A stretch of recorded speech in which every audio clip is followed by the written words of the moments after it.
For all the talk of property tax relief in recent years, Governor Greg Abbott says Texans haven't seen it. This is Wednesday, December 17th, 2025. Texas Scorecard presents the day's first news for the Lone Star State. The Texas Minute, with your host, Michael Quinn Sullivan. Well, we are just cruising through the week. Thanks for spending part of your Wednesday with the Texas Minute. A Texas think tank says that the Lone Star State is at greater risk for power outages this winter than we were back in 2021. More on that story coming up. In an interview with Luke Macias, Governor Greg Abbott explains that lawmakers must, in the next legislative session, pass property tax relief that Texans will see and feel. Here's a short clip from that interview.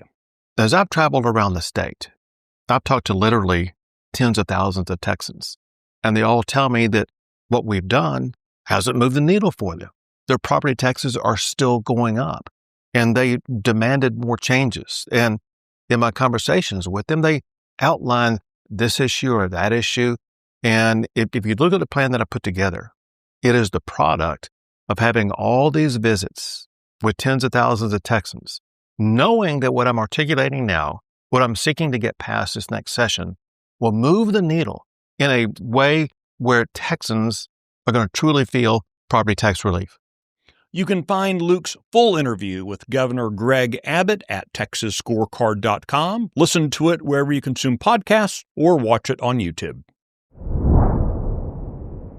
Legislation amending the Endangered Species Act to incentivize wildlife conservation on private lands will be considered by the U.S. House Committee on Natural Resources later today.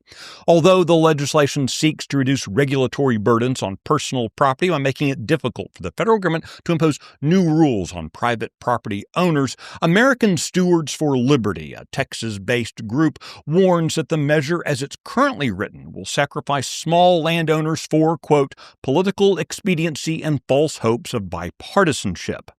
ASL has recommended 7 amendments to the legislation that would reduce the burden of the ESA on small landowners. Republican U.S. Representative Wesley Hunt of Houston is the only Texan on the committee. His office didn't respond to requests for comment about the legislation or the amendments.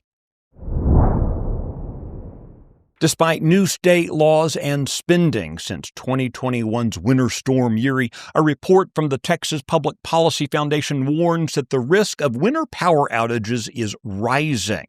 The report attributes this to increased demand and a roughly stagnant number of dispatchable power generation sources. The Foundation's report explains on-demand power generation sources like natural gas, coal, and nuclear is roughly the same as it was back in 2021.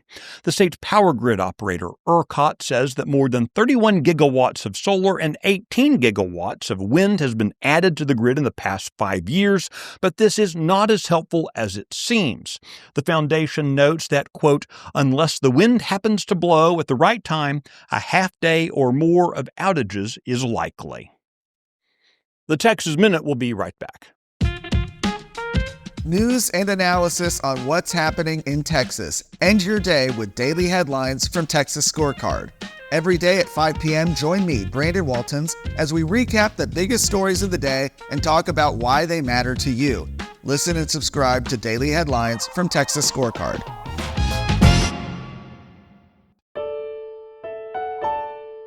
So before launching her Republican primary bid for the Texas House, former Willa Park City Council member Amy Fennell repeatedly posted about keeping Donald Trump out of the White House and sharing favorable messages about former Vice President Kamala Harris.